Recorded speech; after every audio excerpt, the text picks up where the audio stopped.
Então, pessoal, tudo bem?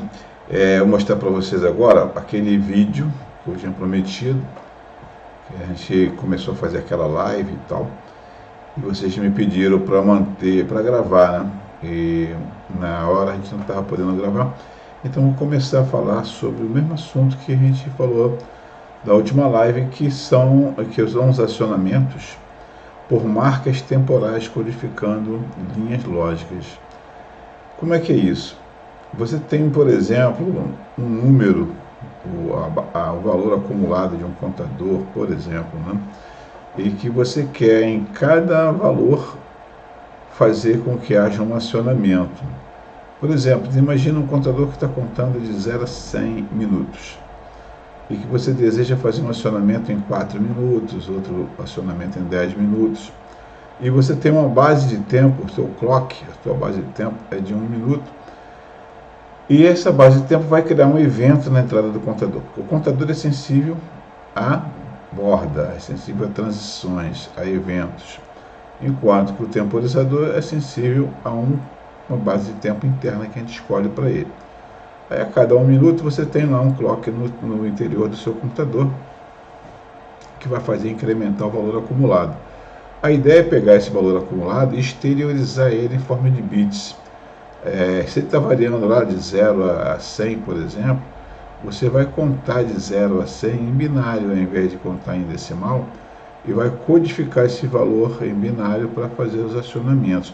Por isso que é tão importante trabalhar com aquela primeira parte do nosso curso, né? A conversão de bases numéricas. Que vocês vão ver agora, por exemplo, aqui embaixo você tem uma linha lógica. Vamos voltar aqui no primeiro slide, né? Vou botar aqui no primeiro slide. Você tem uma linha lógica que vai ser criada a partir desse número que está aqui embaixo. Eu arbitrei lá um número qualquer, na base 2. Para você saber exatamente quanto vale aquele número na base 2, você tem que trabalhar com os pesos. Cada posição você tem um peso diferente. E esse peso vai depender da posição, vai depender se você tem 0 ou 1, porque se você tiver 0 você não vai ter nenhum peso, o peso é 0, porque 0 vezes qualquer valor é 0. E a posição ela tem uma importância muito grande do ponto de vista da hierarquia, do símbolo, né? Porque assim, se o 1 aparecer aqui nessa primeira posição, que a gente chama de posição 0, ele vai valer 1, né? Por quê? Porque o 2 elevado a 0 dá 1. Se ele aparecer na posição 1, ele vai valer 2. Por quê? Porque o 2 elevado a 1 vai dar 2, vezes o 1 vai ser o 2. E aqui a gente já escreveu direto o cálculo, né? o peso que ele vai ter, diretamente relacionado com a posição do bit. E aqui em cima a gente pode escrever o código, por exemplo, 8421, 168421, 328421, 648421. Só vai depender do número de bits que o número tem. Por exemplo, esse número aqui, o maior peso dele é o 64. O 64 é o 2 elevado a 6, então o número tem 7 bits.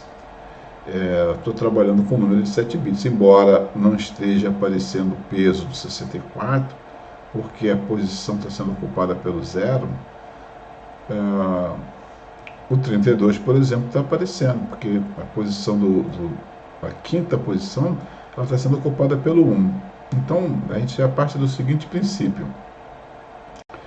Eu vou me preocupar só com a posição dos 1s. Eu vou esquecer que existe, por exemplo, uma posição do 0, porque 0 vezes qualquer número, qualquer coisa, vai dar sempre 0. E o 1 não, o 1 vai multiplicar a nossa base 2 elevado à posição. Sempre lembrar que posição é expoente.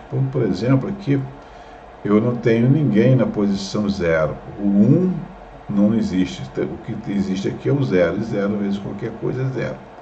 Já na posição número 1, eu vou ter, na posição número 1, que significa essa posição aqui, a segunda posição, eu sempre conto de 0, né, na casa decimal, na casa que está mais à esquerda do número, né?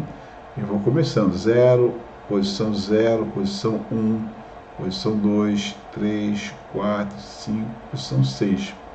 Na posição 1, eu tenho a presença do 1 aqui. Então vai ser 1 vezes 2 elevado à posição 1. 2 elevado a 1 é 2. E qual vai ser o peso que eu vou ter aqui? O peso vai ser 2. Aonde mais eu tenho o 1? Aqui nessa posição. Que posição é essa? É a posição 3. Vamos lá. 0, 1, 2, 3. 2 elevado a 3 é 8. Vezes 1 dá 8. Então, eu já tenho 8 somado com 2. Já tenho 10 pontos aqui. Qual o próximo número que tem? Qual é o próximo 1 que eu tenho no meu número? É esse aqui que está relacionado com a posição 5. Se eu for contar aqui, ó, 0, 1, 2, 3, 4, 5. 2 elevado a 5 é 32. Vezes 1 dá o próprio 32, que somado com 10 vai dar o 42. Aí você pensa assim, bom, beleza, isso aí eu já conhecia, já sabia, não é novidade, a gente já fez as provas, até já passamos para nosso segundo módulo, isso aqui já está mais do que sabido, beleza. O que tem a ver isso com as marcas temporais? Tem a ver que eu vou codificar uma linha, e essa linha vai ser codificada de acordo com o número.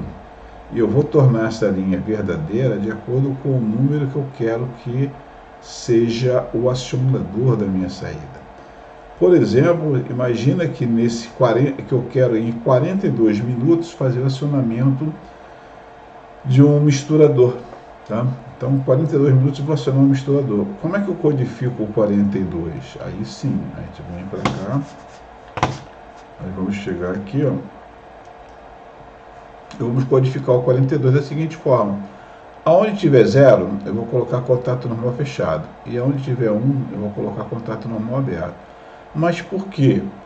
Lembra do relé. O relé tem tudo a ver com a linguagem ladder.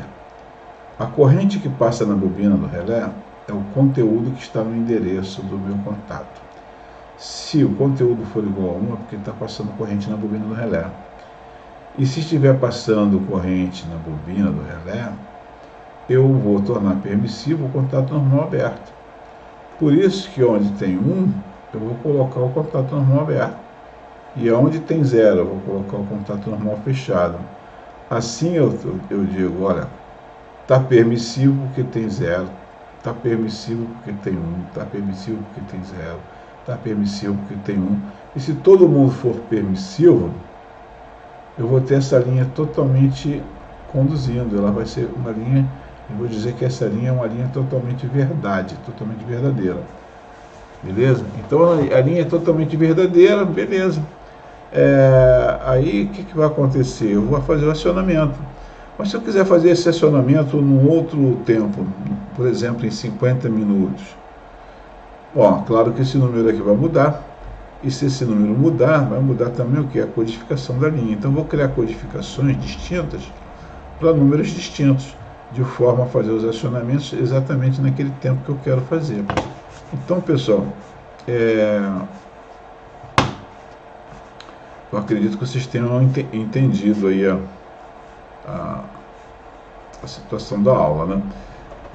Agora, o que a gente vai fazer? No próximo vídeo que eu gravar, eu vou falar de um sistema utilizando já um tanque, bombas, um misturador, coisas do tipo, para que a gente possa criar uma programação que vai fazer os acionamentos de acordo com o tempo que a gente quer.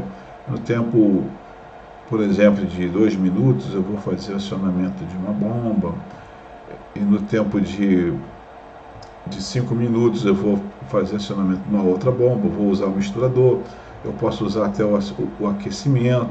Então, vou criar alguns acionamentos de acordo com os tempos que eu tenho definido no meu processo, para que vocês possam começar a encaixar o quebra-cabeça e entender o que a gente está propondo aqui, entender o que a gente está querendo que vocês aprendam.